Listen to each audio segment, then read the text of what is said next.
Welcome. Welcome into tonight's program. We'll get started in just a moment. I see the numbers going up.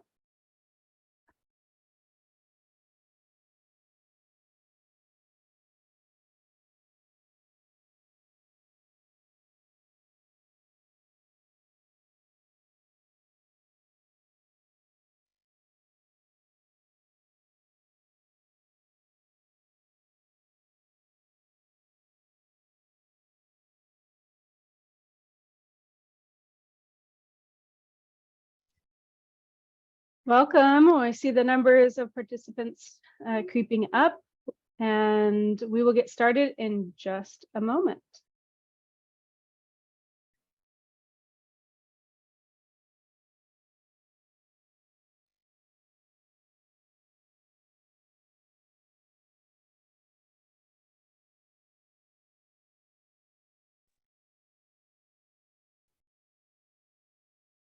Right. Good evening, everyone. We're going to get started as more people are joining us here with tonight's program. My name is Jessica McDonald. I'm a board member of the League of Women Voters of Corvallis and your host for tonight's discussion on affordable housing. Let's get out of the way. The first thing, Zoom tips. First of all, this is a webinar. You can sit back, relax, eat your dinner, ask questions through the Q&A box. Usually that's located at the bottom of your screen. So the chat box is not functional for participants, but really the Q&A box is the route that you're going to want to go. Please start putting your questions in throughout the presentation so that we have them ready to go for the Q&A at the end. Also note that the meeting is being recorded and will be available on the League of Women Voters YouTube channel following the program. The League of Women Voters is a nonpartisan education and advocacy organization. At the core of who we are is really about empowering voters and defending democracy. I love so much about being in the League of Women Voters. The fact that we work on issues that impact our communities, our families, and our neighbors. From voting rights to climate change, community planning, and programs like tonight's discussion on housing. So if you're out there in the Zoom world thinking, hey, I've heard of the League, I want to get involved, I'm interested in affordable housing or one of these topics that Jessica just mentioned, then I'm here to welcome you in. If you're not already, please reach out, visit our website, and get involved. Tonight's program is hosted by our organization's Housing Committee. Thank you for Housing Committee planning members for putting this program on this evening. I want to note that we have a few upcoming programs within the League. One this Saturday on March 4th at 10 a.m. with a legislative update at the Corvallis-Benton County Public Library. We also have on March 14th at 7 p.m. at the same location, a educational program on the upcoming Benton County bond measure that will be before voters in May. The next day, we have at 12 p.m. a very kind of league only or league members focused discussion on a proposal within the League regarding Oregon's primary system. That is an online Zoom program and login details are available on our website. I think that every one of us here can agree that access to affordable housing is a real concrete issue. We see and hear in this issue in Corvallis and Benton County every day. Our family members, friends, colleagues are finding it harder and harder to find safe and secure housing at an affordable price. Tonight, we will hear from two noted speakers who will provide different perspectives on this issue. First, we'll hear from Paul Bellotta, City of Corvallis Community Development Director. Paul is going to give us an overview of both trends in affordable housing and insights into what is happening within the state and locally to advance affordable housing goals. Then we will hear from Rebecca Weinsteiger, who is the Lynn Benton Community Director at Dev Northwest. Rebecca will be talking about community development and its interplay with the need for supportive workforce housing. Both speakers will present, and then we have slated plenty of time for questions. So as another plug, make sure to put your questions into the Q&A box throughout. And I also wanted to note that we had published that this program might go through to 8:30 p.m. Well, that's a very long program. And the reality is we're probably going to wrap up closer to 7:30. So thank you, speakers, for being here this evening. And with that, I'm going to turn the virtual microphone over to Paul Bellotta here and let you have the floor. Welcome, Paul. Thank you, Jessica. Let me see if I can share this out. All right, does that look great? That looks good. Okay. Thank you very much for having me. It's always great to come to the League of Women Voters. Good questions, a lot of folks that we see regularly at the city, so I'm happy to be here. Right now is a really interesting time to be talking about affordable housing or even housing in general. So we're going to have to talk about a lot of different things here. Let's see. Oh, there we go. Okay. So we're going to look at national versus local trends in housing, what the state's doing, and what's Corvallis doing on this front. So when I was a student as a planner, one of my professors pointed out that with planning, you can't just go straight forward. He said it's like going on a river.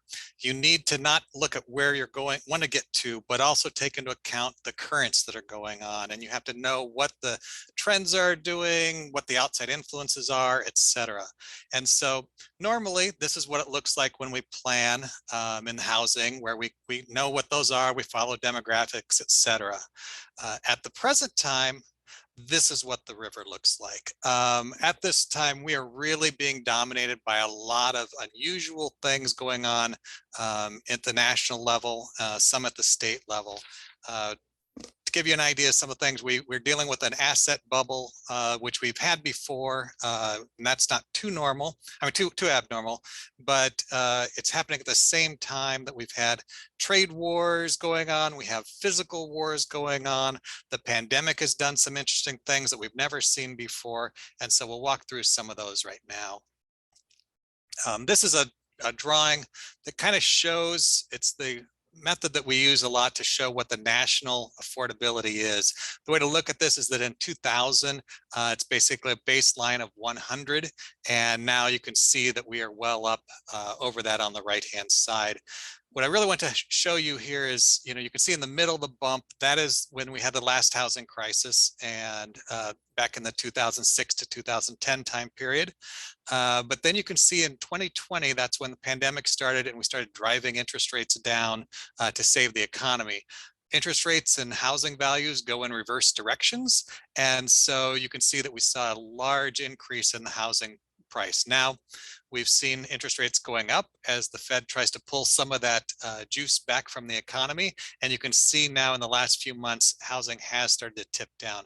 This is a really good indicator of what's happening in the country overall, because it's not just looking at, it looks at housing that has only been dealt with arm's length transactions and where there've been a couple transactions. So it's not skewed by new development or those sorts of things going on. So we do have mortgage rates that are at a 20-year high. And we also, you can see what the impact that's having on the national housing value. So it's already dropped about 4.9% since the peak in June. And, when you start to look across the whole nation, that's a couple $1 trillion. So this is a big deal. And you also remember from the chart before, there's plenty of room to drop to get down to the 2000 baseline before the pandemic inflation period.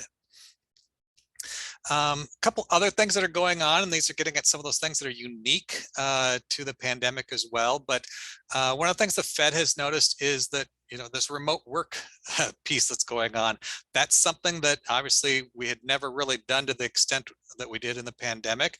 And the Fed's been looking at what impact does that have? Obviously, it caused some places in the country to have dramatic increases in housing prices as people got away from their home and decided to go to some place that they liked better or was cheaper.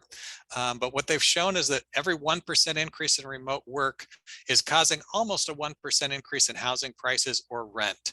And that's a couple different things going on. One is people going out further, but also people are buying more housing. So what that means is if you were in a 2-bedroom apartment before the pandemic and now you're working out of your apartment, you're more likely to have decided to not have a roommate in that second room, but actually to have that be your remote office location. There was also a lot of income changes that occurred during the pandemic where we had cash payments that were giving people more money. And then, again, a lot of people decided that instead of having that roommate that they needed to have to do rent, that they'd rather just have the whole apartment to themselves. So what happened when we added these all up on top of each other is millions of bedrooms disappeared overnight. And so that then drove up prices across the country, and it gets to be particularly troublesome when you look at the next bullet, which is that the U.S. has also the government, the Fed have also noticed that every $100 increase in median rent is associated with a 9% increase in the estimated homeless rate. So this is not this is not just an issue of profit. This is about people being put out on the street because the rents are rising. And again, this is a thing that we're watching nationally as to whether, as the Fed has raised prices and as we start to move towards a recession, does that mean people will now reopen those bedrooms back up again, return to full occupancy, or are we going to have to replace all those units in short order? Another thing going on that's causing issues with that is there is now national rent setting services, which there are some litigations to whether that's legal or not.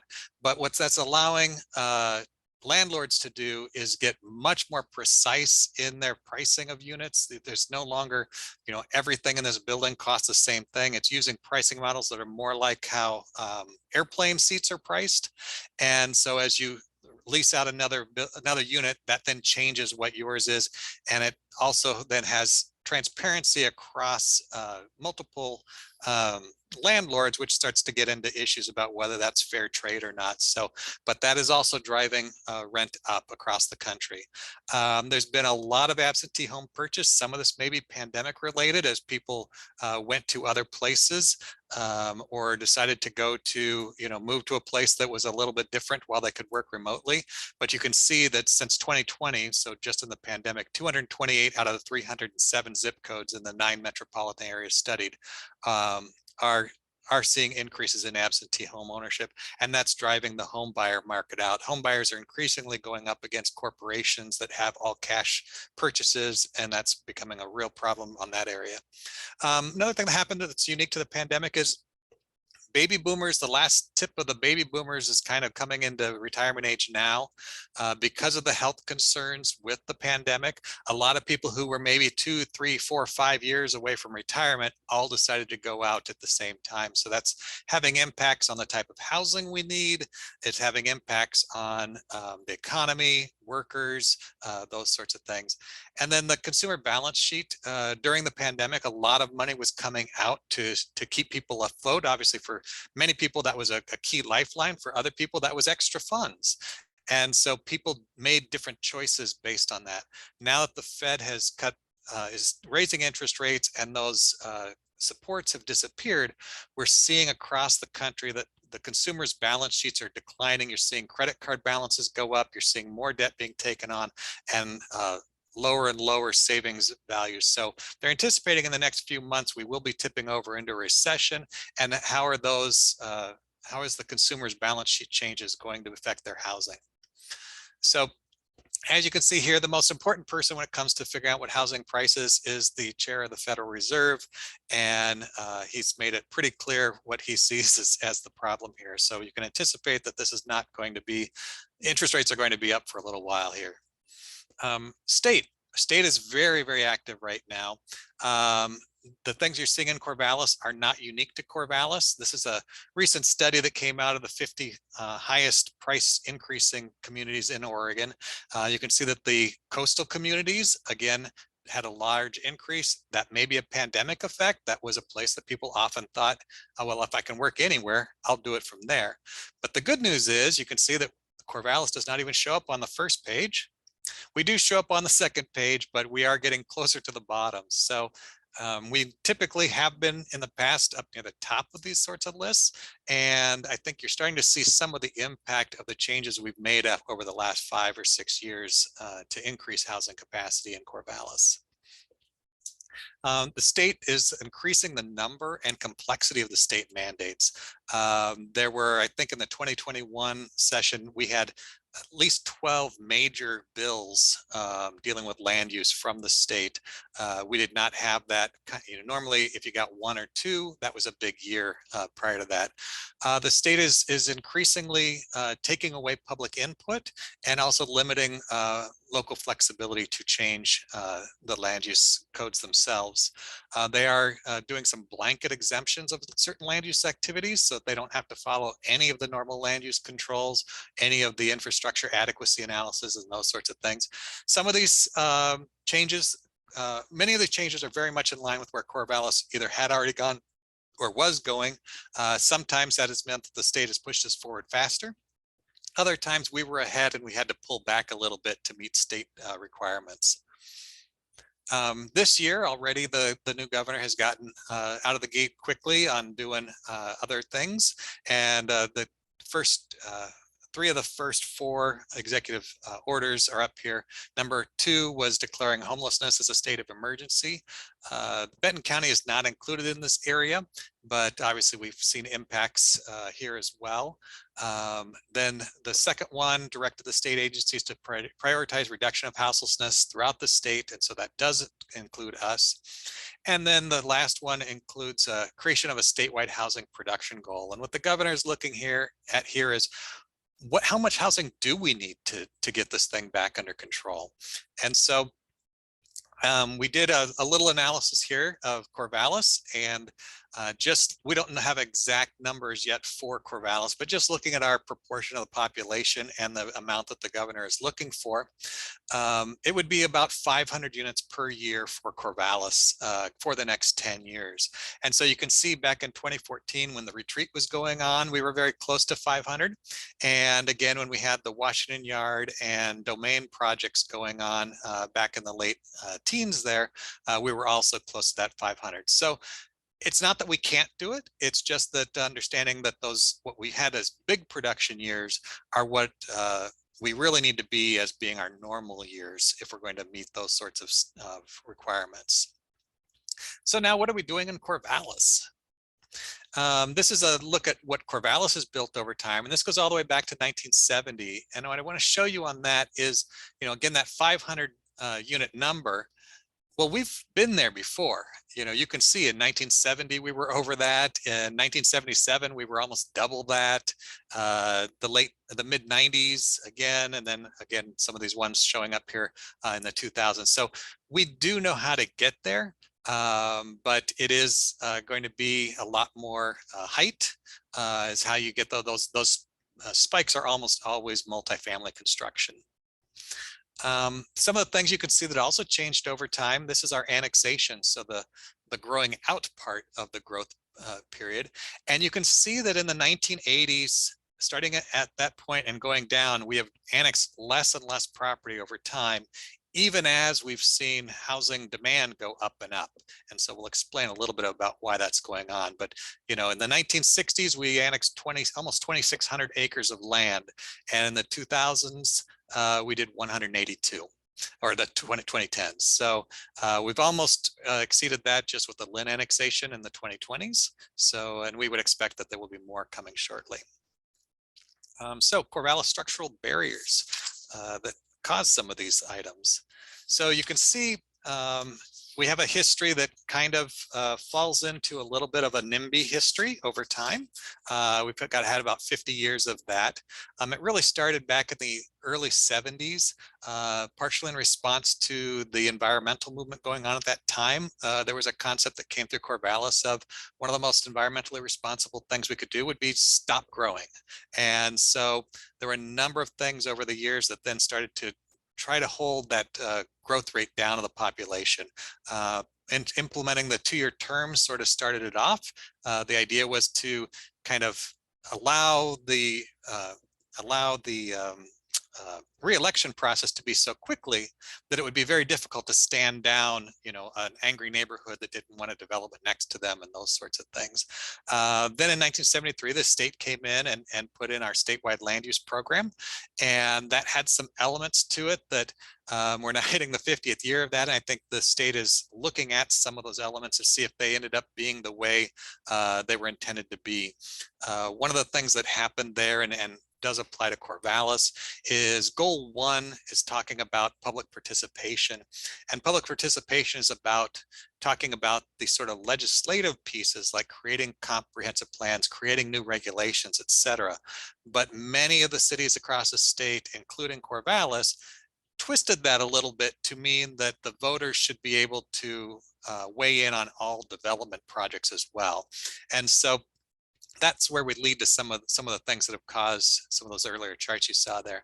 In 1976, that's when we decided to put in voter approved annexation, which was a major piece to some of those earlier charts. Then in 76, we also put in an ability to expedite appeals so that if you were opposed to a project, you would have more opportunities and an easier path than the person trying to get approval of projects. Then in 81, the state came through with the needed housing statute saying, hey, we've got to build some housing. But then there were some things that also occurred at the national level. So, in our system, we had set it up, it was kind of slick where all the cards were on the city's side, so we could kind of extract about anything we wanted out of a developer. But then when you got into at the state level or at the national level, these Nolan and Dolan projects talked about extractions and what cities can take and can't take and what's fair. And it said that it had to be roughly proportional to the impact, and it also had to be directly tied to the kind of thing that is going on. And so those sort of pulled cities like Corvallis back on being able to kind of have a blank check on extraction.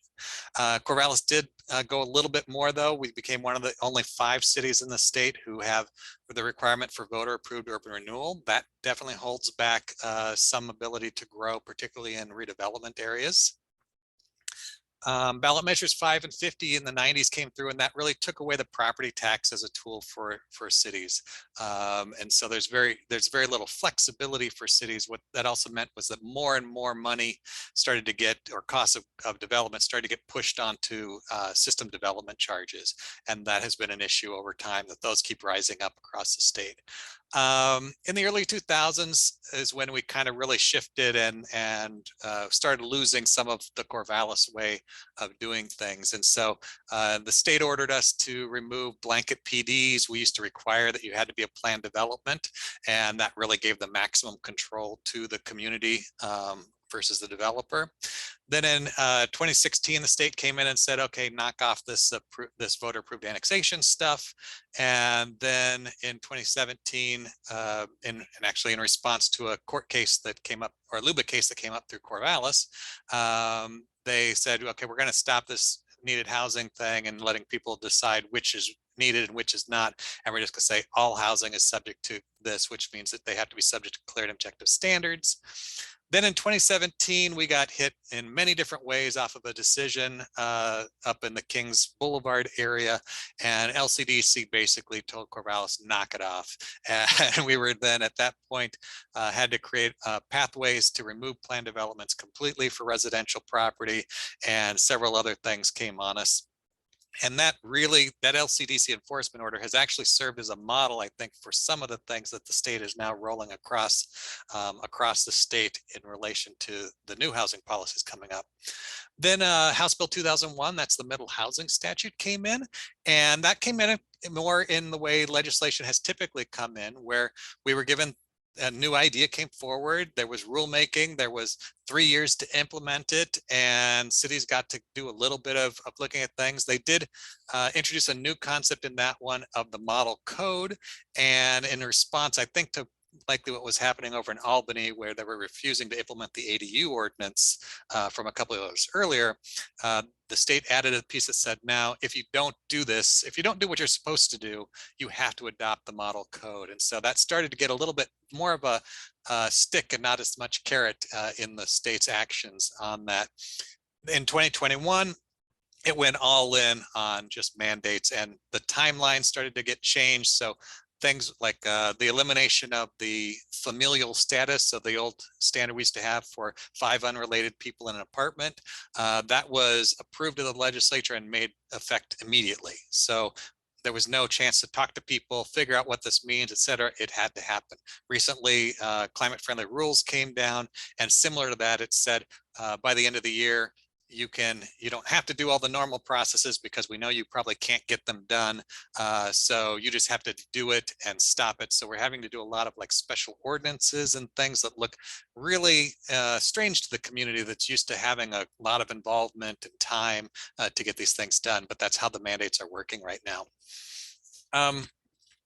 One of the things that we have that's still a legacy from the old days is land use goal 14. This is the one that talks about that we're supposed to leave the area outside the city, but within the urban growth boundary in a fairly pristine state so that then it can be easily urbanized.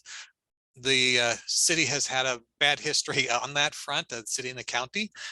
When you look at kind of the area outside the city to the north, you can see that a lot of that area that should be just one big area of whiteness out there as far as lots is all broken up into lots already. And that creates some challenges for us going forward. In closer to the city, you can see this is right off of Philomath Boulevard and 53rd. You can see on the right-hand side where Timian and Dakota and Dresden were coming along in a normal city kind of development pattern, logical growth, etc. But then the other part was developed out in the county, and you can see now what that has left us with is a whole bunch of long, skinny lots. All the houses are down along Philomath and 53rd and West Hills where they're difficult to serve, and there's all this land, which in our buildable lands inventory, this shows up as available land, but you can see that the land is in the backyards.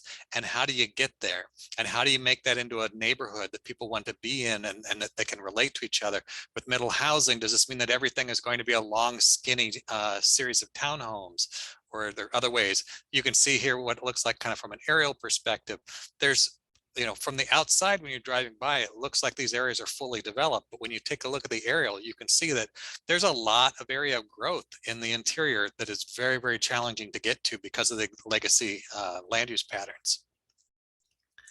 Some things that we've accomplished in the last year, we keep chipping away at the land development code. We now have hit almost 300 pages of regulations have been eliminated since 2018.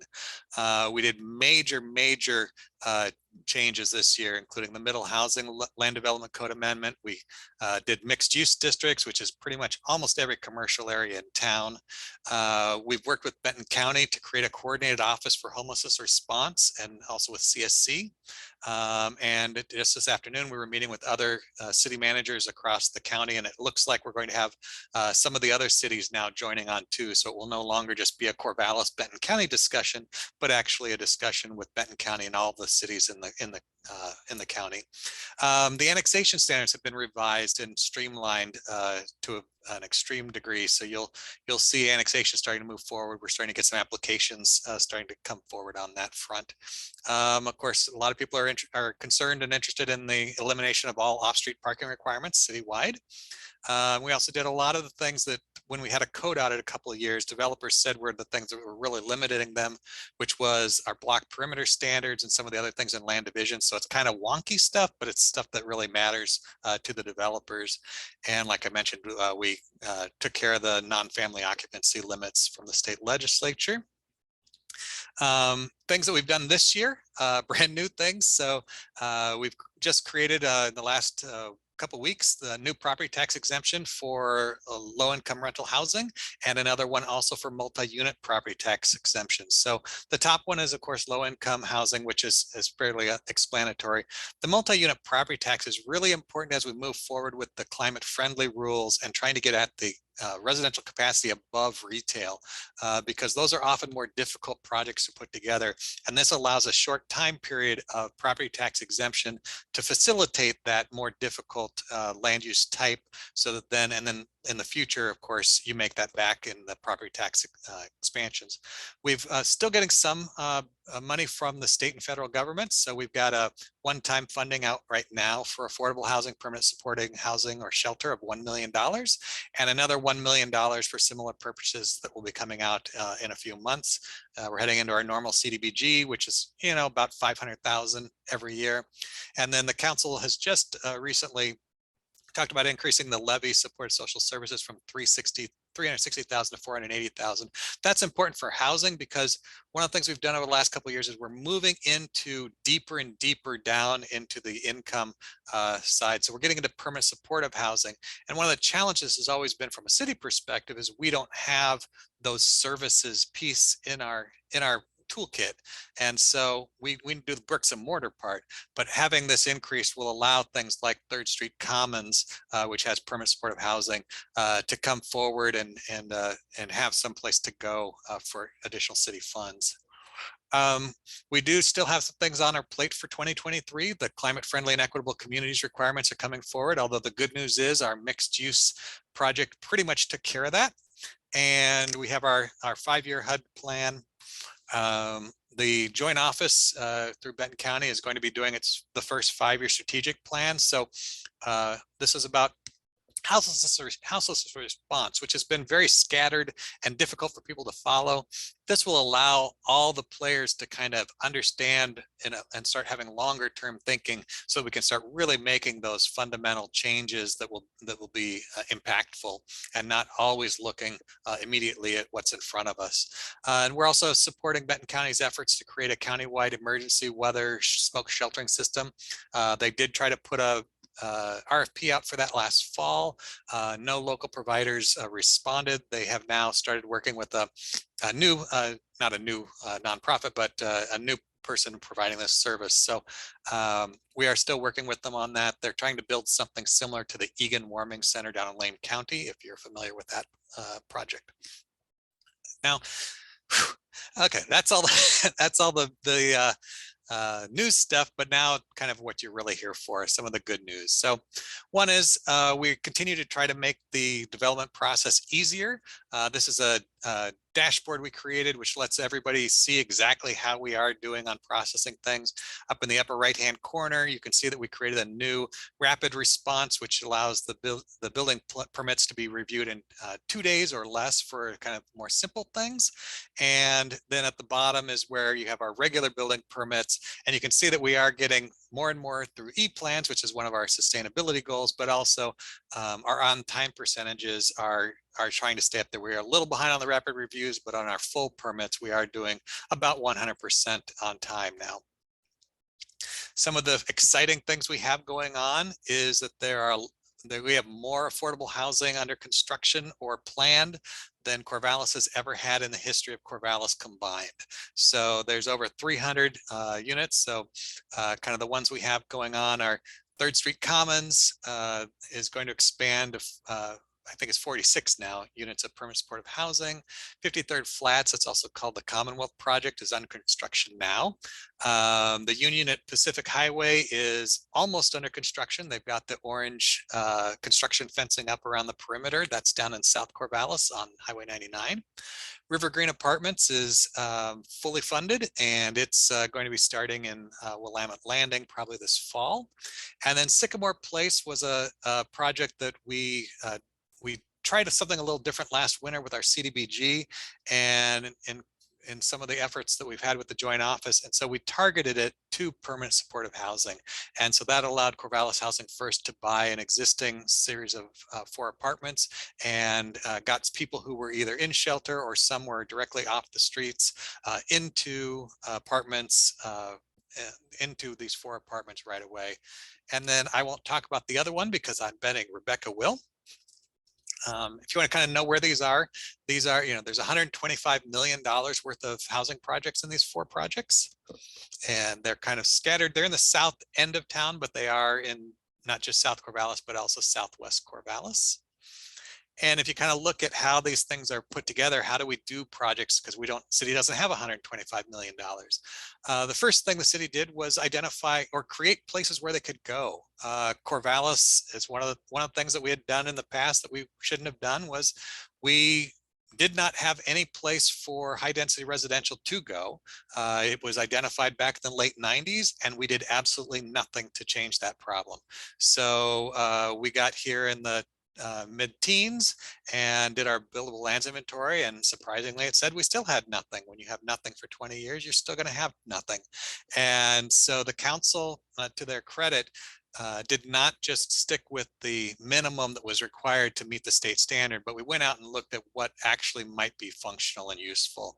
And so the council took some hard votes and identified areas about where high density residential could go. Identified one up by HP, one down at 53rd and Country Club, and then some properties down in South Corvallis. Well, of those properties, the Commonwealth project is on one of those high density residential rezonings.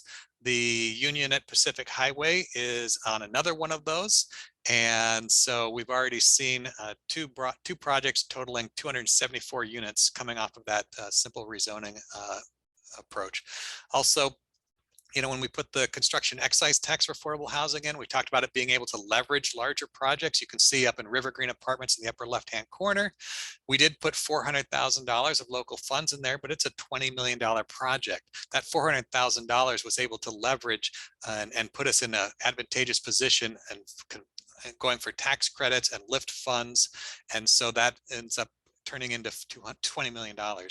Similar in the Corvallis Housing First on South 3rd, we've used CET dollars, just a very small amount, 45,000, but it's been for critical funding that is pre-development funding that no one else will fund. So that allows them to do floodplain work and environmental reviews and those sorts of things that are difficult for a nonprofit to come up with those funding sources for. But then again, you can see it's already leveraged and resulted in over $8 million of the $22 million being captured so far. So that one's still a couple of years away. The Union Pacific Highway, that's the one down on 99 and Wake Robin. You can see again, City of Corvallis put in $500,000 of CET, but that $500,000 was then leveraged into a $50 million project. And then Commonwealth, we actually didn't have to do a thing. We didn't put a dime into that. That was the rezoning was enough, and they were able to fund that whole $32 million without any local money.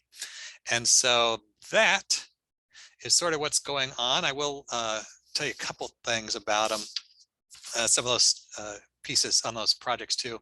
The 3rd Street Commons, that's permanent supportive housing. And again, that is not something we have had a whole lot of and had a whole lot of ability to do. So they're going to be 46 units, 1 bedroom and studios, because they're looking at people who are directly coming out of unsheltered conditions. Then at the Commonwealth, that's what they call 60% AMI. So that means that it is low enough that you can use vouchers, which is one of the things that is a real problem in our area. We have people who have housing vouchers but have no place to put them. But in addition, Commonwealth has 10% of those units that are actually going to be rent at 30% AMI or less. So that's really getting at people who are in extremely housing insecure situations. And so that's very, very helpful.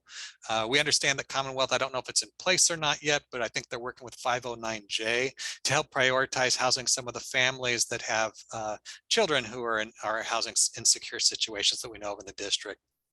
There's a mixture of units in that project. The green light, that's the one down at Willamette Landing. That'll have 12 one-bedrooms, but again, it's going to be a variety of different unit types. They're going to be working with Casa Latinos Unidos to provide resident services there.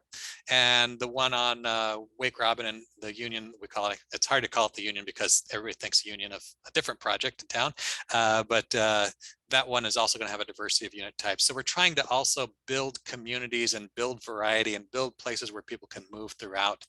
So that is what's going on our side. And I will then stop and transfer over. Well, thank you so much, Paul. It is incredibly sort of mind expanding to really think about all of the context and the interplay of decades of policy and community decisions that come into, the state of housing today and where it's going. One quick note as we transition to our next speaker is that I I think I will be asking both Paul and Rebecca if they would be willing to share their slide decks following this presentation or this program, and sharing those also on the League's website. So I know there's a lot of data on these and people are trying to write notes down, and we'll make sure to get a PDF of these that they're willing to share afterwards. And with that, I'm going to welcome back Rebecca Weinsteiger. Thank you so much for being here. And now we're going to hear more about the side of workforce development housing and its impact here in Corvallis. Hi, everyone. Great to be here tonight in a packed house. So tonight we're going to be talking about comprehensive community development and housing and how we can grow vibrant communities together.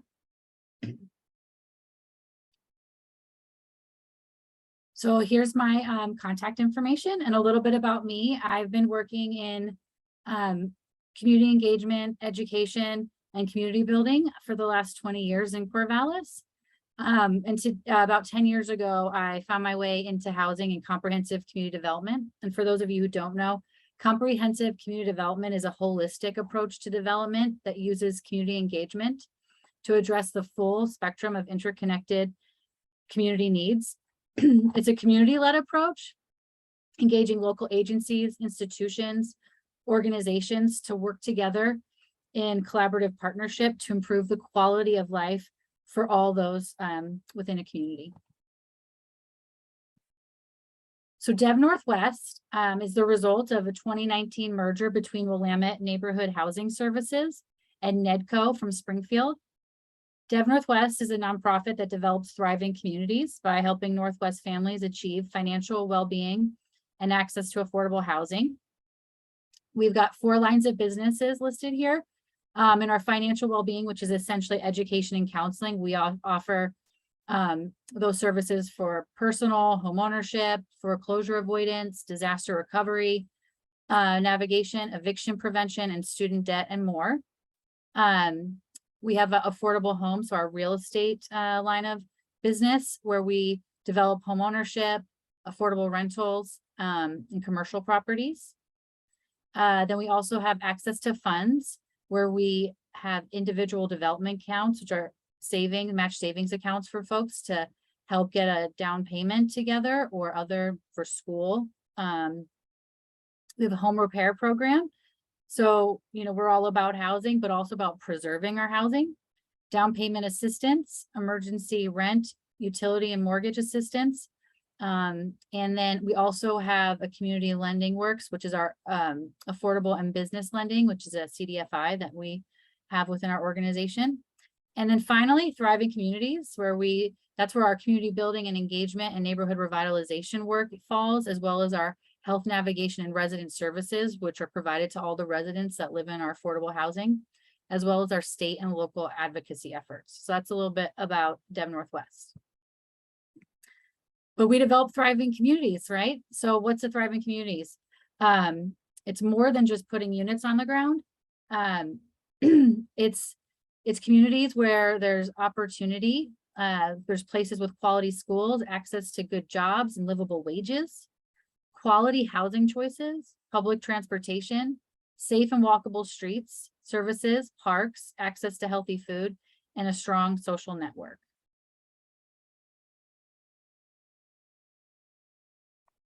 And so getting to Corvallis and knowing what we want. So as seen here in the Imagine Corvallis 2040 vision, we know we want to see Corvallis as a community that supports and engages a changing population in a welcoming community that accommodates all income and cultural groups and fosters the development of housing that is affordable at all stages of life, featuring a range of housing types, sizes, costs, and configurations throughout the city. But we're in a workforce shortage. Many local employers are facing a critical shortage in staffing and struggling with retention. We know that 21,000 cars commute daily into Corvallis to work our local jobs.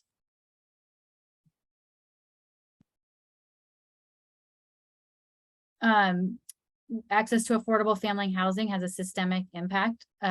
One of the things we're hearing is Corvallis school age population continues to decline, and it's projected to decline further over the next 10 years because people can't afford to live in our community.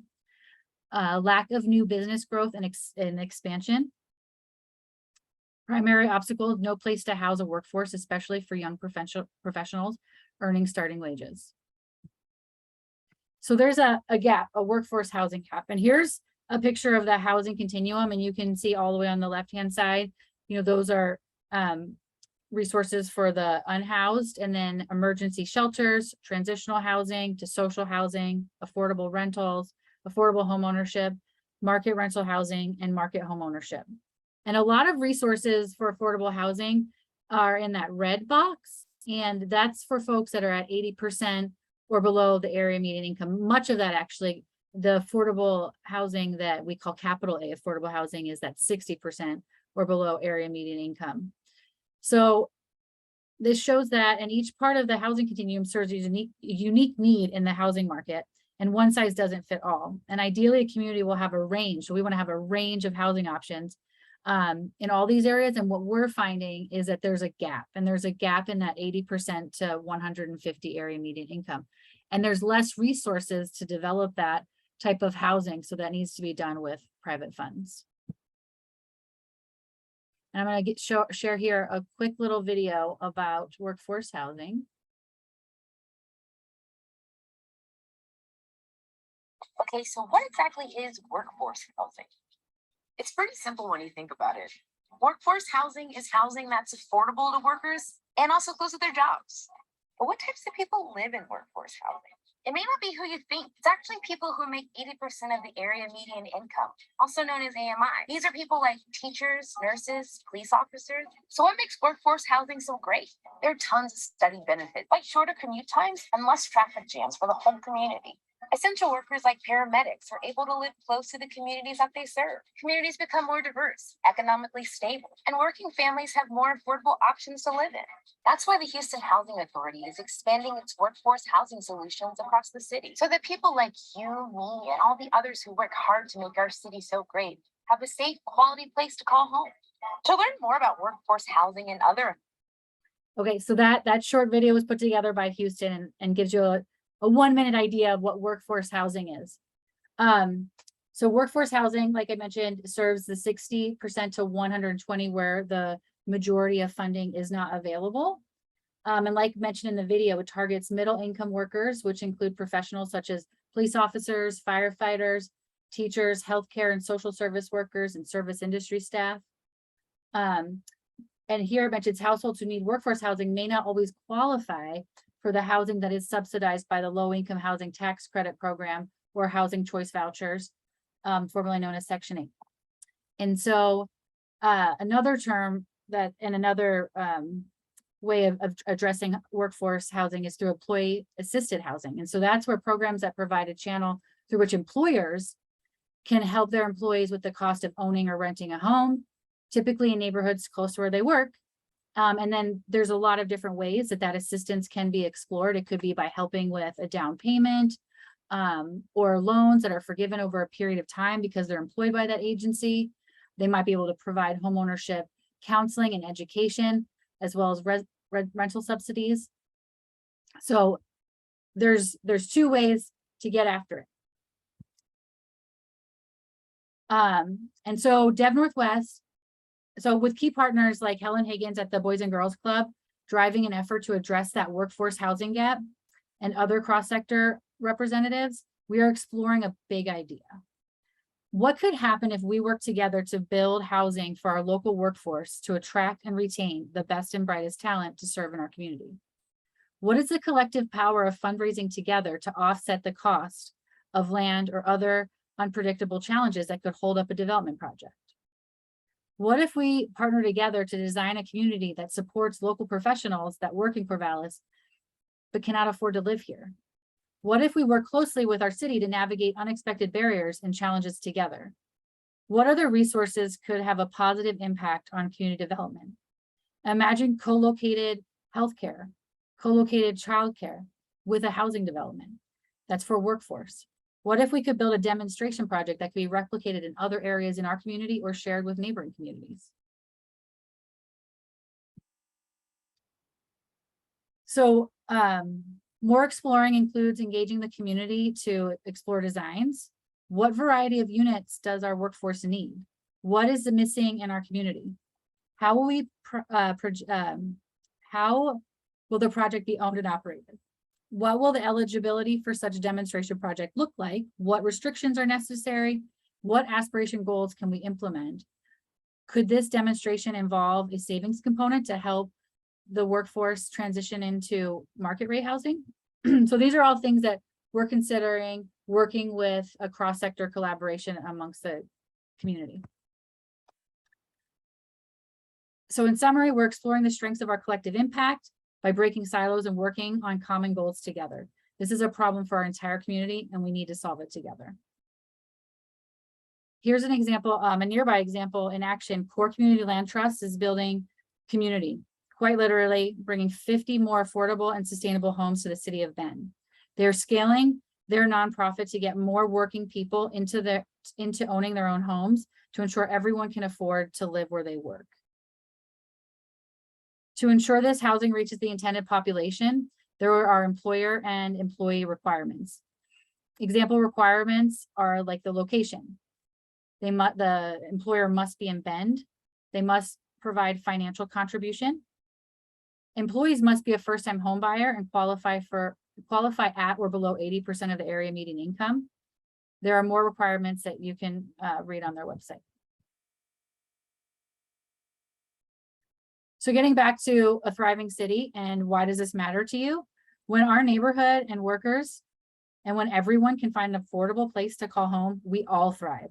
Thinking specifically of our workforce goals, they matter because that means there's going to be more residents sharing the tax fee burden to keep our city and county working for us. There's going to be more teachers for our school and the children. There's going to be more shoppers to keep our business open, more money in our local economy, more healthcare professionals to respond to essential services that we need, and less in and out of town commuting, so less traffic. There's benefits for all of us. And then speaking of specifically of the Dev Northwest pipeline here, we recently completed community land trust homes in Cottage Grove and in Florence. And we currently have four projects under construction. We've got 40 community land trust homes and 12 multifamily units that are currently under construction in Eugene. In Clackamas, we have a 10-unit community land trust home. And for those of you who don't know, community land trust homes are great because there's shared equity in the mortgage and the property stays affordable in perpetuity. So it's an affordable home ownership opportunity, but it will always stay affordable. So it has to be sold to another individual or family that qualifies at or below 80% area median income. So there's also 24 community land trust homes and 17 affordable units in Salem. And then finally, we've got 11 community land trust homes coming to South Corvallis. We recently just found out today that we were funded for 6 community land trust homes in Blue River. And then right now we're exploring the potential for having 54 units nearby the other community land trust home site that I mentioned, to see if we can have 41 of those be CLT units at 80% of the area median income, and then exploring if we can have 13 units that would be at 120 to really meet the workforce.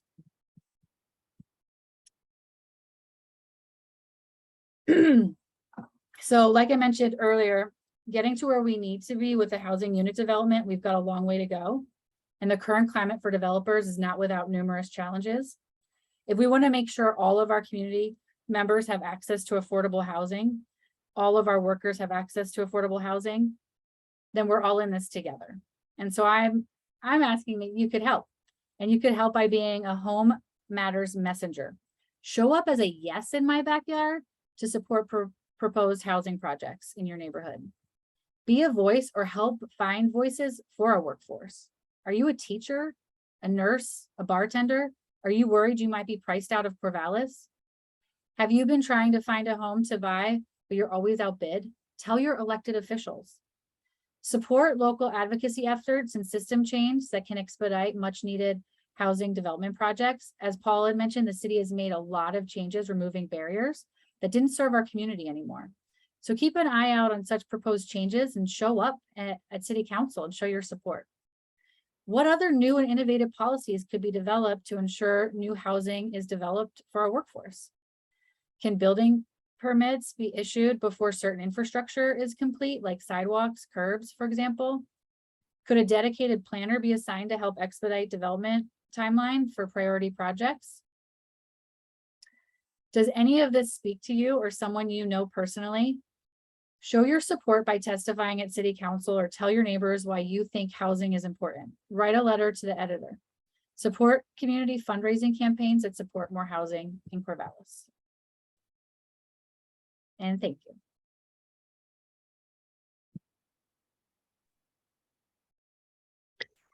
Thank you so much, Rebecca. That's such a powerful message. A couple of, maybe just while you're, before we go to full Q&A, a couple of follow-up questions here related to your presentation. First of all, we've talked about the area median income a few times in the presentations. Could you talk a little bit more about, just reference what that is for Corvallis? I do not have that number on the top of my head. I don't know if Paul does, but I could Google it. No, I got it. Okay. So area median income. So we usually think of terms of like a family of 4. 100% would be 95,100. We usually look at affordable housing as being 80% or below. So 80% is 76,050. And then when we get into kind of like the affordable housing projects that we were talking about that are 60% AMI, that's the home rental limit. That's a household of 4 that has 57,000 in income. And when you get down to the kind of 30% is the extremely low income level. And we were talking about the 10 units that are in Commonwealth on that. That's a family of 4 that makes 28,550. So these are, you know, Corvallis has a high AMI just in general, and that drives things up. So, you know, when people, you know, sometimes when people have a negative image about affordable housing, they're thinking it's somebody else, but it's, you know, you're talking about 76,000 for a household income, which involves many of the people who work at the city and many people who I'm sure work with everybody who's on this, and our children and our spouses and ourselves. So there's a lot of people that fall into these categories. Thanks for putting that link also, and thanks for that answer, Paul. Here's actually Paul, I'm just gonna bring you back, and we have many really fantastic questions that have been flowing into the Q&A. Please keep adding them. One quick follow-up for Rebecca is the one that I intended to ask you, is the exploring category, which you had on the community land trust. Where is that located? What area of the valley? Yeah, so yeah, we're exploring the neighborhood town center in South Corvallis, where the New Holland building is. Dev Northwest owns about 7 acres of land there. 4 of that is zoned residential, and the other is mixed use commercial, which has options for housing to be on top of that as well. Great, thank you. And I'm going to go back to a question that was really just about from Paul, your presentation, and a word that you had used maybe in a different way than somebody had heard it before, and talking about extraction. Could you explain how you were using that term in your presentation? Sure. When folks talk about land use extractions, it's generally meaning things that the public is getting out of the development process. So like when we were talking about things being roughly proportional, if a development were coming in to build 12 units and you said, hey, you're on this street here that is undersized and everything else, we would like you to build 1.5 miles of 4-lane highway. We'd like you to build a trail that runs 2 miles out here. You're extracting something out of there that's beyond what would be normally justifiable based on the impacts of the development. Great, thank you for that explanation. I'm going to go back to the beginning of our questions here and kind of work our way through them. And looks like there's questions for both of you for sure throughout. Some of those early ones are related to your presentation, Paul. One of your slides said that nationally, every $100 increase in median rent is associated with a 9% increase in the estimated homelessness rate. Does an increase in property taxes tend to lead to that same increase in the homelessness rate, or does that have a smaller impact on homelessness? They don't, the study doesn't go that detailed, but it just, I would say that it is most likely $100 on anything. You know, if it's $100 more in the amount of gas price you're paying or anything else. And so, but typically the rent is moving a lot faster than property taxes are, particularly in Oregon, where property taxes are limited at 3% increases. Thank you.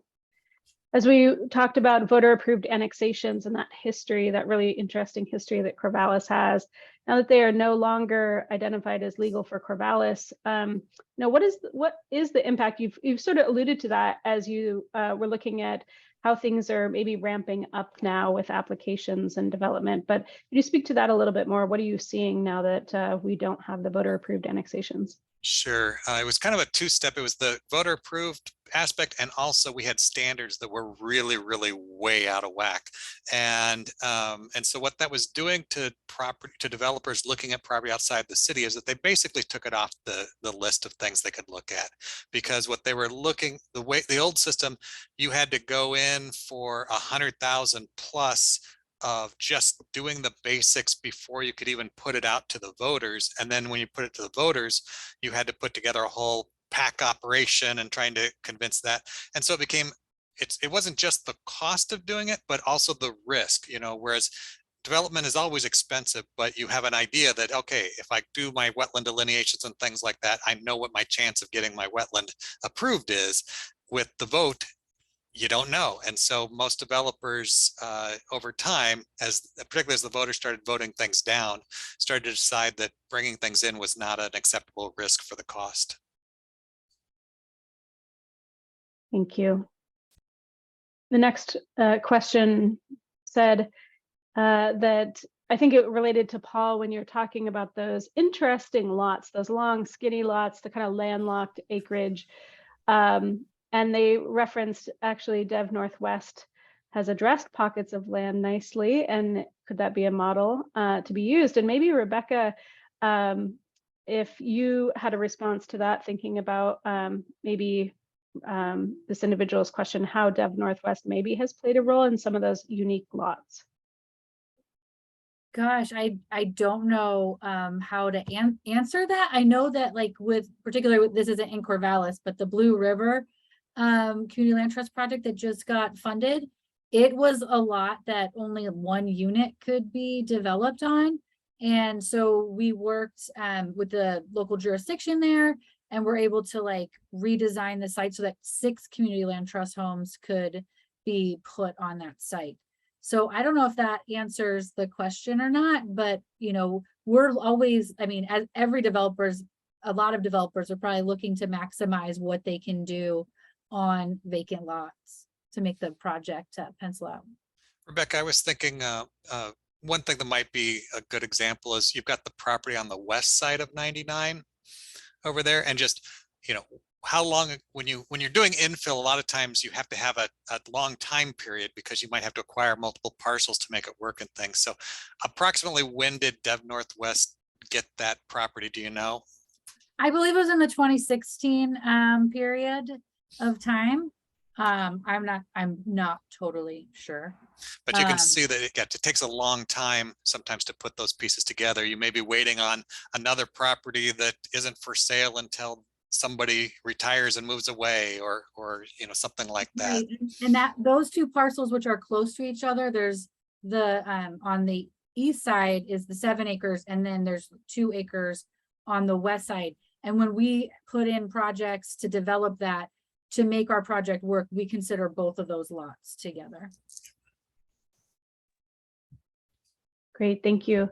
Paul, I think the question on please provide specifics on monthly rents for affordable rental units, and similarly total purchase prices that hit affordable single family homes. I haven't figured out in my head the rent things, but generally what you're looking at is you take those AMI numbers, and people should not be spending more than 30% of their income for housing. So that then translates into what your mortgage payment would be if it's an owner occupied situation, or it's your rent if we're talking about a rental property. Thank you. We have a question related to, with new housing at 53rd and Country Club, talking more about the transportation there, their plans dealing with traffic at 53rd and Country Club, roundabout, four-way stoplight traffic. So I'm thinking about more of that infrastructure related to some increased development. And I apologize, I do not remember what the approval was on that one, whether there's any traffic changes going. Those usually will happen at about the time of the when it becomes active, because right now there's nobody in there.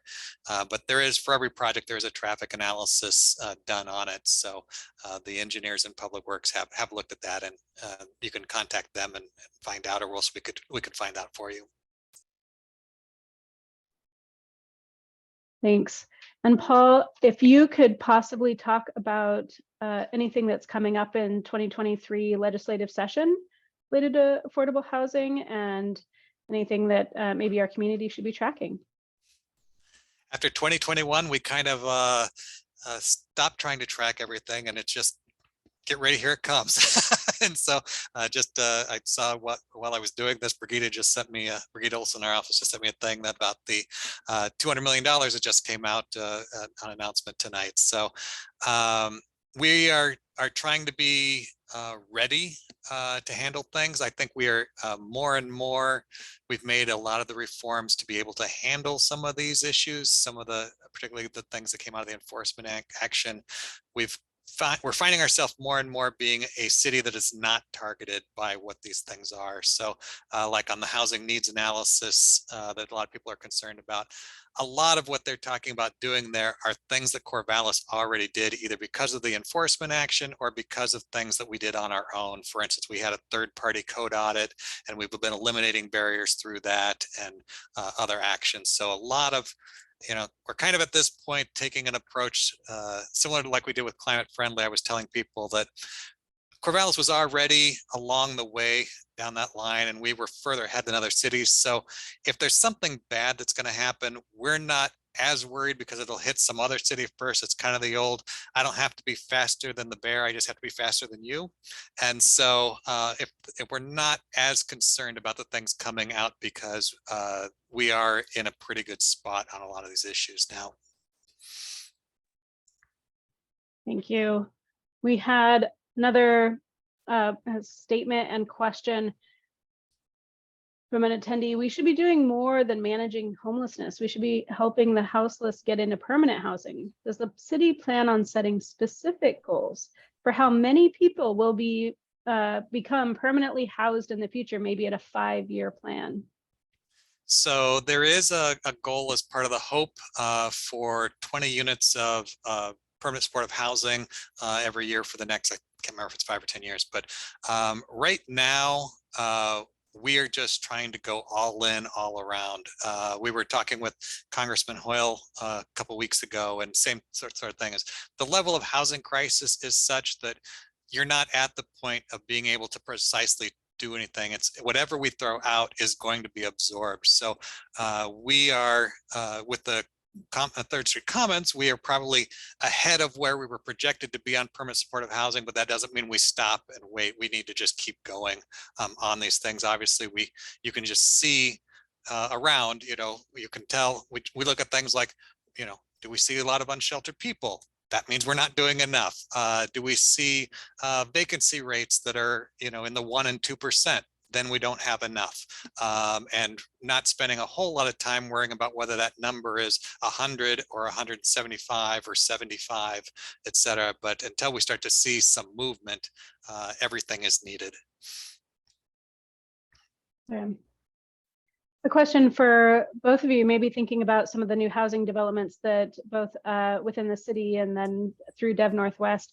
Are any of these developments going to include commercial and small business brick and mortar units? Rebecca, you want that one? It's having a hard time getting to my other screen. Sorry about that. Yeah, so the Dev Northwest is exploring what commercial could look like at that 7-acre lot that we owned. That's a proposed, future neighborhood town center, 3 acres of that. And then there's another chunk of land adjacent to it that's also zoned for a neighborhood town center, which for those of you who are familiar with the urban renewal that was passed in 2019 a real centerpiece of that urban renewal district is developing the neighborhood town center and more affordable housing. So yeah, as you can imagine, since the pandemic, the commercial sector has been quite challenging, and folks are having a hard time looking at opening up brick and mortar commercial options. So we're really just trying to explore what's potentially out there and what it might look like so that we can build a neighborhood town center that is viable for the community. Yeah, what we did on the regulations side of things is in the mixed use project, not only did we streamline the ability to build that kind of project, but also in our high density residential only zones and our medium high residential only zones, that's RS12 and RS20, we changed the code to allow them to convert over to also being mixed use if necessary, if desired. So that suddenly brings into areas like around the campus, there's a lot of RS20 that could become what we call RMU20, residential mixed use. But on the recent annexation, the Lynn annexation off the West Hills, that project is almost completely RS12 and a thing called MUR. Most, if not every piece of that property could be done as a mixed use project without a comp plan amendment because of the changes that we've made. Also, I'll say on the, they had asked about those specific projects. It's very hard to do affordable housing as a mixed use sometimes because of the funding sources. And it's sometimes very difficult to finance something with some of those functions in that just because of the way the strings work on the federal side of things. But we have done some things to try to make, at least on the general market, that much more of a possibility. Great, thanks. We have a question from somebody thinking about messaging. How would you address someone concerned that providing permanent supportive housing will lead to an influx of folks needing those services? They're, just saying they have heard this before. And what are some of the responses? I think this is maybe just a general question, and maybe Rebecca, your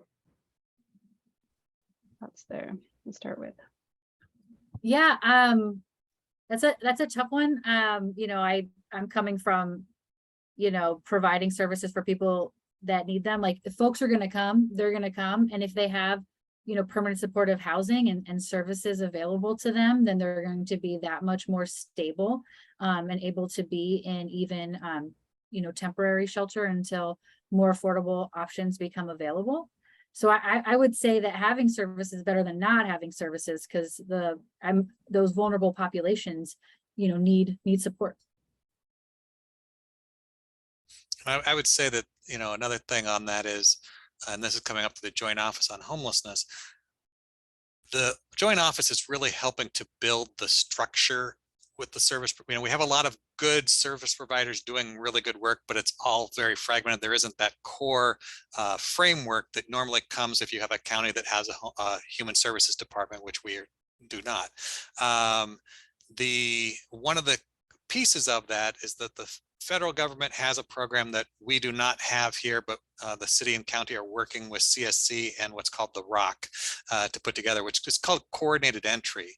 And what that says is that the people, when you talk about people that are in the system, it is the system. You come in if you are a person who is unsheltered or other services, and you get put into the system, and then that system prioritizes who gets to come out for shelter and things. So you don't get that same sort of attraction that you would get if it's a first come first serve or whatever. Everybody in the whole network, when it gets set up, is going to be coming through the same criteria. So it's not knock on this door and you get to come in, but that door they'll say no.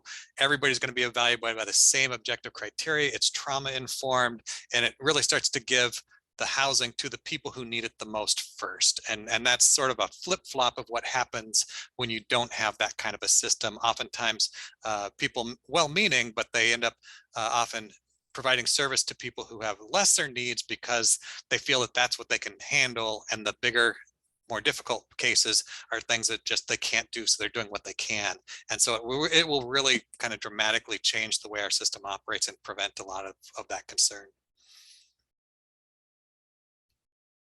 Next question is related to It's just the idea that most of the examples that we've given here are about structures being put up, right? On empty land, or um, what about redevelopment? In Corvallis, downtown, older neighborhoods, what about funding at the state, federal level to support redevelopment versus new development?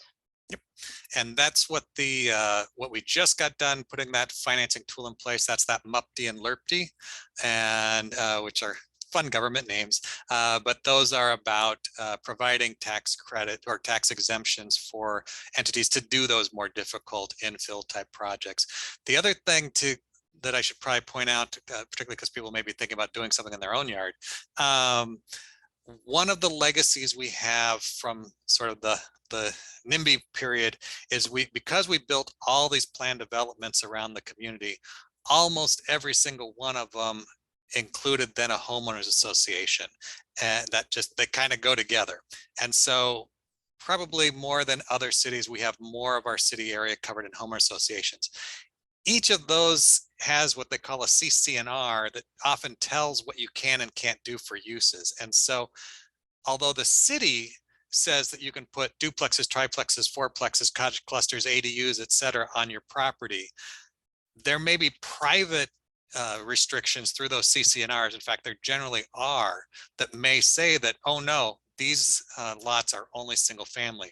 We don't have any control over that. The government doesn't do that. They can't put any more on them. House Bill 2001 stopped the clock, so you can't do more. But if you want to see more in your area and you are part of a homeowner association, you actually have to work together with your other neighbors to make that happen. There is a voting ability in these homeowner associations. You can change those rules. They're not, they're not ordained by the government or anything else. It's a collective choice. And so as we look to do things in the future and infill, we've had a number of projects recently where developers were looking to infill, and they got in there and suddenly discovered that it says single family only because there's a CC&R, and we don't step in the middle of that. We can't step in the middle of that. That is something that is private to private. So please go home and look up those big ugly documents and see if there's a problem in yours, and if there is, work with your neighbors to take care of it.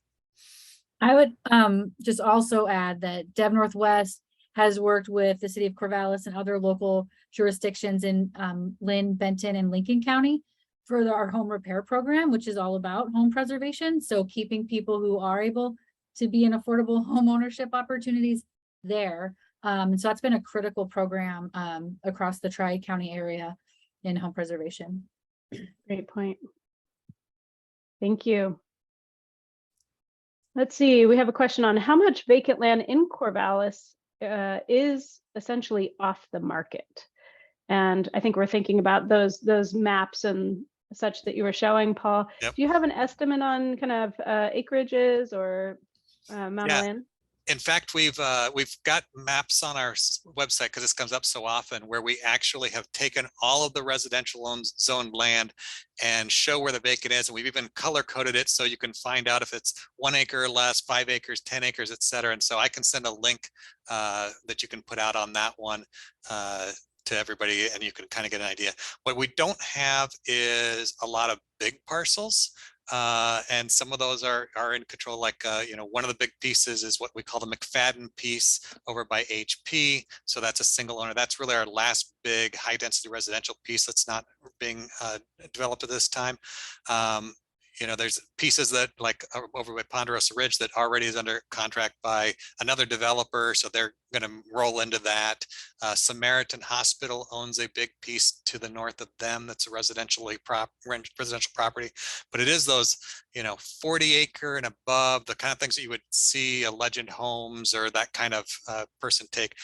Those are we're running out of those, and they are not going to be replaced because we have fragmented out all of those areas outside the city. So that's going to be a challenge. It's going to be much more infill, much more height than it is going out.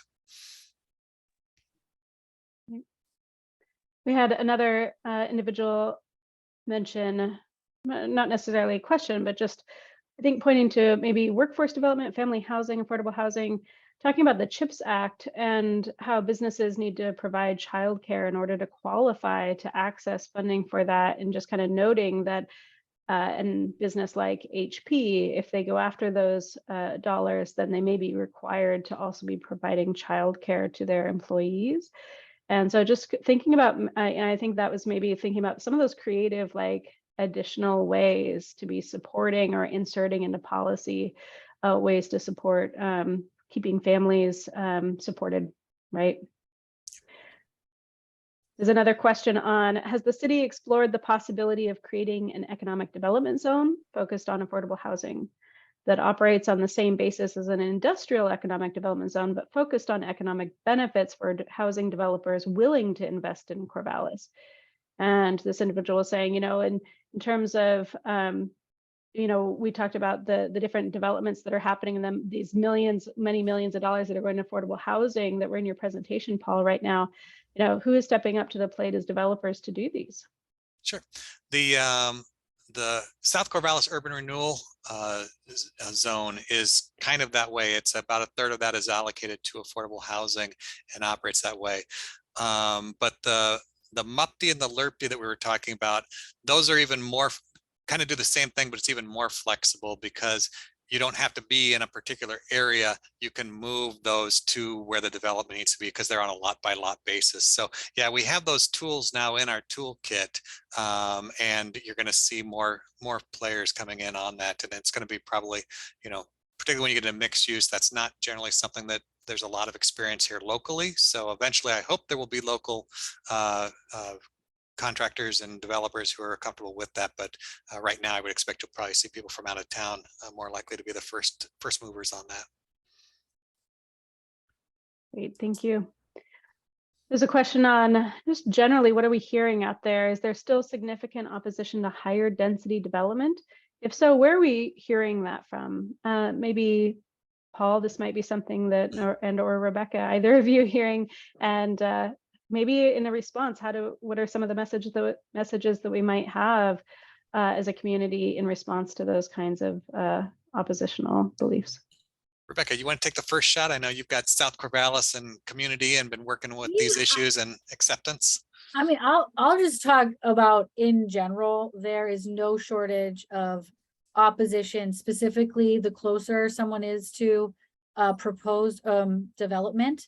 Usually if it's an affordable development, I don't know if you all know this, but folks show up and their common complaints is, perceived thoughts about what that population might be like, not even knowing, as well as, concerns about parking or just having more neighbors. And so anyway, as soon as someone knows, like they might love the idea of higher density housing or housing, supportive housing, until it's proposed near them. And everybody has a subjective what is near. I live very near to the Wake Robin proposed development. It's in my neighborhood. And there's no way that 176 units isn't going to change my experience. But I can look at that with a whole bunch of perceived fears. Or I can look at it like, wow, like there might be more kids in my neighborhood for my kid to play with. There might be more people to have a shared voice for common concerns about the neighborhood or common potential benefits, and we could leverage those voices together. So I just encourage everybody, when something is proposed in your neighborhood, to it's real easy to go NIMBY, but what would it be like for you to be a YIMBY? Also I live right next to a home that is a house that's full of guys with developmentally challenged disabilities. And I live right across the street from them. And I could imagine if that was being proposed in my neighborhood, people might come out and say all these sort of things, but it's fine. I've lived right across the street from it for 10 years. And I'm actually excited that I get to have these folks finding stability in my neighborhood and I get to call them neighbors. So I'm just want to challenge everybody to, think about being a YIMBY. We need the YIMBYs. And if you're already a YIMBY, then show up because we need you. Yeah, and I would say another thing too is look around where you are now. Sometimes what we will do is just talk to people about where are you and then point out, because it does integrate into the community so much that people don't even realize that there's already apartments next to them or something. I mean, this is a college town. There is very few people that are more than 3 blocks from an apartment building. So like when we look at the green light project that's going in down in Willamette Landing, yes, it's a new apartment building complex going in there, but it's immediately adjacent to another apartment complex, and the Willamette Landing project is around it. And so, you know, I think it has really helped take some of the pressure off with some of the reforms the state has forced us to do on public participation, because, you know, when we were asking people to come forward on a plan development, we were setting them up because they felt like they could come in and say no to something, but the state law didn't allow them to say no to something. So we would ask people to come for 2 hours and tell the planning commission why you don't like this thing. And then the planning commission would appear to be not listening to them because it meets the standards and approve it anyway. And so having some of that process be forcibly stripped away from us like it was, I think has helped a little bit as people, you know, what we get at the city is more people asking curious questions and wanting to know what's going on, but then, you know, being understanding and everything about it. I mean, as the rents have gone up, none of us don't know somebody who's having trouble getting housing in this community. And so it's very, very hard to look at anybody as being those other people, because those other people are every single one of us. Oh, true. Next question, do actuarial projections indicate any significant change in housing affordability dynamics into the future? Do you know about that, Paul? Yeah, we're always watching the big population pyramids, you know, the crunch time. We're in about the worst crunch time because we have the baby boomers are still out there, and of course their children, the millennials, are even bigger, and they're fighting for the same things. So we started in the early 2000s. There was a big crunch for like things like urban condominiums and things, and urban living, because that was when the millennials were turning 20 and you always want to go live in the big city and stuff there. But it was also when retirees were becoming empty nesters and wanting to go live in the big city where there was all walkable stuff. And so now millennials are moving out more into family housing a lot of times, and so you're seeing push there. But we still have baby boomers who are not quite in the, you know, we're seeing more in the senior side, but the big push has not all come in there. And how we manage that, we really are trying to get as much as we can on the global side of, can we keep people in their homes longer? Because you can't create all of this institutional senior housing for just 20 years and then it goes away. You know, I'm a baby buster. In my generation, there were half as many people born as in the peak of the baby boom. I am not moving into 2 houses when I become a retired senior going into senior housing. So someone's got to figure that out. And that's why you're seeing much more creativity in that area and how to get in there. It's also been one of the shifts, I think, in the community's thought. I think there was a kind of watershed moment when the Bonaventure Senior Housing Project came forward, and it brought the usual, you know, oh no kind of thing. But then we had some people who were seniors who gave really, really compelling testimony about, I live in a house. I should not be in a house anymore. I want to stay in my neighborhood. I want these families to be able to come into my house. I've loved this house for the last 40 years. Please give me a place that I can go and stay in the neighborhood I love and free this up for someone. That kind of more nuanced thinking is what I think we're seeing a lot more in intergenerational, because you are seeing it is your kids. I mean, you can't come home for Thanksgiving and not have a discussion about housing in Corvallis. I know, it's a topic around my Thanksgiving table. Mm-hmm. Let's see, we're moving on to OSU and the impact of the growth at OSU. This question is related to that topic. What has it had on the inventory of lower cost housing? How does the city count those kind of larger 5-bedroom, 5-bath houses? Are they single family or multi-family? Sure.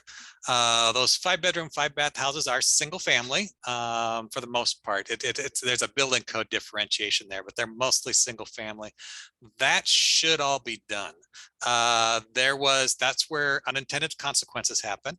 So back in the teens, there was the OSU city collaboration that changed some things in the code. I wasn't here, so I may be relaying this a little bit incorrectly, but one of the things it did is it raised our parking requirements for multifamily to the most severe I've ever seen. I mean, it was just way out of whack, and particularly when you're talking about a community that's supposed to be talking about climate change and getting away from that sort of thing. And what the market did then was it still advantaged single family homes, so they had the lower rate. So what they did is they basically took the apartment demand, and on land that could have had an apartment, they reclassified it as a single family home because of the parking. Now that parking is gone across the city as a requirement, we should see the market producing what it actually wants to produce. And we are seeing that even just since that change in January. We're seeing duplexes, triplexes, fourplexes. It may be the same number of bedrooms, but that's because that's really what the market wants. No one wants to, well, not no one. The 5-bedroom, 5-bath was not something the consumer wanted in that volume either, but they were taking it because they had to. When we see vacancy now, vacancy is occurring in that 5-bedroom. It's, it's kind of been thought in the market that that's really done. People want to be in a 1-bedroom, 2-bedroom, 3-bedroom, but, particularly post-pandemic, living with 4 other people you don't know, people are reevaluating some of those things. Great. The next question maybe is related because we often think of packing a lot of college students together. Are there limits on how many unrelated people can live in a rental? And yeah, maybe Paul, if that was an easy answer there. Used to be, but now there isn't. The state took that away. Okay. Is the tax on vacant lots high enough to encourage development? No. We don't have that kind of a system. You can do, some cities have that where you can start to put an additional tax on vacancy and kind of encourage it. A lot of our land, it's been so profitable to land bank that makes it very difficult for people to decide to actually open it up. So we do have properties around the city that people are like, well, it makes so much money in value, and if I take the cash today, I don't have anywhere to put it that will raise the value. That's where you need to have more volume on the market to then make the market function normally. That's all about having vacancies of 1% to 2%. You get up to 5%, these market dynamics change, and it will. So yeah, it's a problem. Great. Rebecca, with the Wake Robin rentals, who gets the rent and where does it go? Does it stay local?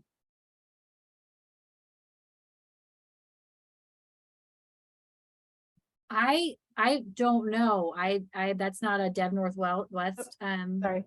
project. Yeah. What you could say, Rebecca, is maybe for your projects, how much of the rent, where does the rent go? Is it all going back into the cost of running the facility and those things, in which case that is going to be all local, kind of, you're going to have local contractors, local maintenance, and everything, or does it go somewhere else? Right. Yeah. Is, affordable housing like a big profit maker for Dev Northwest? No. It takes a lot to upkeep, and with the rising cost of goods, like repair projects and preservation projects are more and more costly. And we keep our rents at or below 60, depending on the funding source, 60% of the area median income. So yeah, it's a challenge to make these projects pencil out and stay affordable for the community long term. And so yeah, the money is going to those local contractors, to a local property management company that we work with. And then we also build in some funds to support resident services. So funds to help with eviction prevention and community health worker services, so that folks are getting the health care that they need.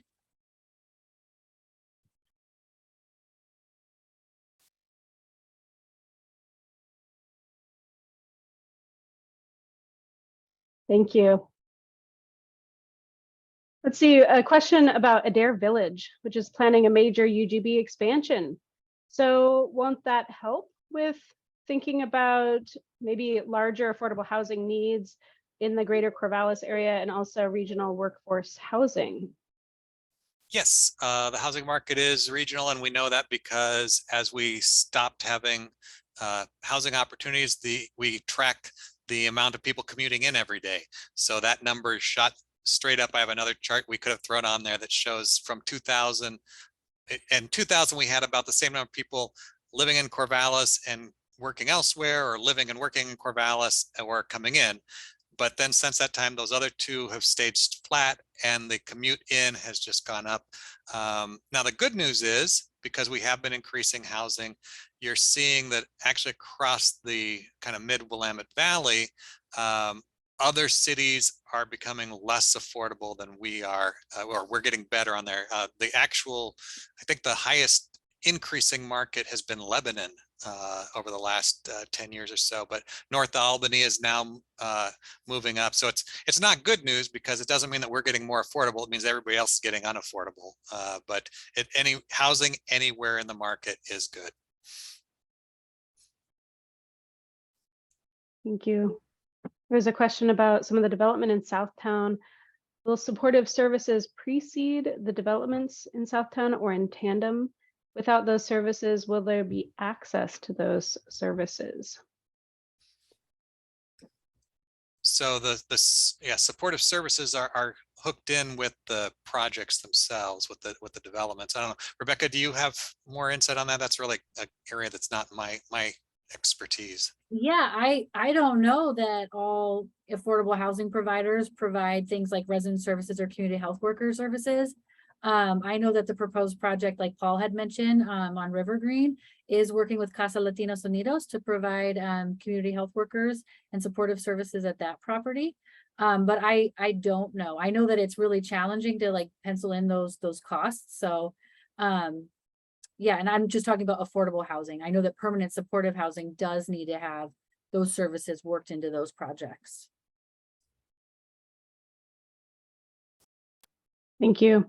A question about city council and how aware and understanding are they of the required zoning changes that were discussed, Paul?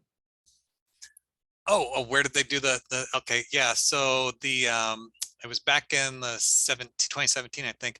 And what they did is we had an open meeting and with both the planning commission and the city council, and started looking at where potential areas these could be. And we did some, and they literally kind of went through and found them, and we worked with the property owners to see if they were open to that concept, and some were, some weren't. And so the ones who were, we brought forward. They went through the public hearing process, etc., and were rezoned like any other property, except that the city was the one initiating that rezoning process.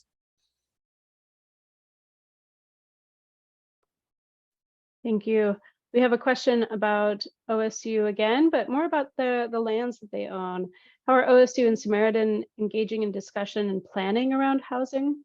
Seems like OSU owns quite a bit of land that could be used for workforce housing. So maybe thinking about, well, responses from either of you, but Rebecca, as you thought about that bigger picture, you know, and all the different players involved in thinking about how we move workforce development housing forward. And certainly thinking about comprehensive community development and how to engage, you know, community partners and institutions. OSU is, you know, a hopeful partner in how we look at building a pilot project. They do own land and they do want to create more housing for their workforce. So there is definitely some shared goals with other cross-sector, you know, collaborators on that. Yeah, I think we're seeing more and more employers getting involved. Like I mentioned, the one that 509J is involved in, Samaritan as well. Samaritan did propose some housing back on that property, and they were looking at, in particular, workforce housing, because they have a lot of difficulty bringing people in as well. It fell apart at that time. There's a lot of changes in the hospital funding and things that makes their appetite to take on risk go up and down depending on changes in Congress. So don't know where they are on that piece of property these days, but they were hot to go on it in about 2018, 2019. Thank you. There's a question, when the 30-year property tax breaks are given to the planned projects in Southtown, how is the city planning on dealing with the lack of money for city services? So that's talking about the urban renewal, I believe, probably there. The deal there is that you build on value, and so you still get all the underlying taxes that you had before, but you're capturing what's called the tax increment above. And then we're hoping to finish that district early if we can, and then we would shut it down, because you can only do it up to the amount that you have budgeted when you originally went out to the voters. So we've got some big projects that are coming that hopefully will bring in some increment for that urban renewal agency quicker than 30 years, but 30 years is our max out there. Great. I think we have I'm a. gonna add one thing about the workforce housing and Samaritan Health Services. They are currently working with a third-party agency to develop some workforce housing in Albany. Great. Thanks, Rebecca. We are at the end here of our evening, but I wanted to point out an additional question. Why isn't the rest of Corvallis stepping up as a YIMBY? How do we get others to step up? And, you know, Rebecca, you went over a few of those points and how to really be an advocate as a Home Matters and stepping up. Any other just, you know, thoughts that you want to leave our audience with, and ways that they and their neighbors and their friends and their community might be having conversations on how to, you know, move advocacy forward? Yeah, I just want to reiterate some things, because I know that it can be really intimidating to show up at council in support of a housing development.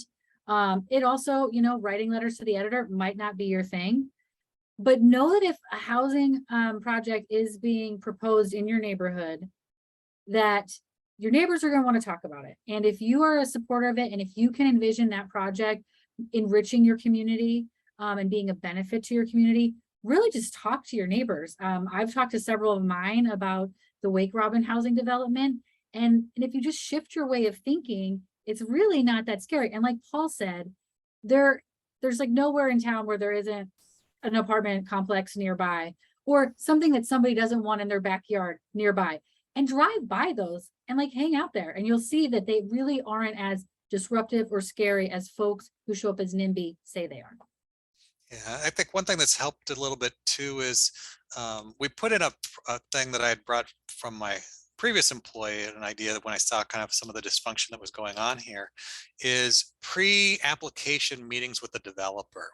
And so any project out there, they have to have an open house basically to talk about it before they ever submit. And that really takes down the pressure quite a bit. You're talking to someone not in, you know, because when you get to a public hearing, those are awful events. They're, you know, they're designed to be awful. They're judicial, you know, that's just how it is. And so what used to happen before was you knew nothing was going on. And then you get a letter from the city that says, oh, by the way, in a week, we're going to have an approval here with a 900-page application on it. We're going to stick 100 units here that you didn't know about. And that's hard. You can't digest it that fast and everything. But what we found with this kind of this other is, you know, it's often months ahead of time that people know about it. They get to talk to the developer. The developer often makes changes based on what they hear. And it really starts to get people, and then people realize too that it's like, it's not a matter of development or no development. It's how do we make this development the best development it can be. And so I think we've really seen the temperature kind of come down on a lot of these things. And we've seen, I know Commonwealth made changes down there on 53rd after talking to the neighborhood. I know Dev Northwest talked to their neighborhood before beginning their CLT. But even in the for-profit ones, there have been folks that have made changes, and they become more familiar with each other, and more of the emotions is based on facts rather than you know, rumors and things. So I think that's helping. We're seeing a lot more across the city of people just being willing to accept things that they wouldn't have before. Well, thank you both so much. We have had a incredible laundry list of questions, and you have both eloquently, both presented and then been able to work through all of these questions with our audience here. And we will be following up both with recording, but also with hopefully the slides that will be provided through the League of Women Voters afterwards. Thank you so much, Paul and Rebecca, for your time. Thank you everybody for attending this evening. And here's to affordable housing in the future here in our local community. Good night.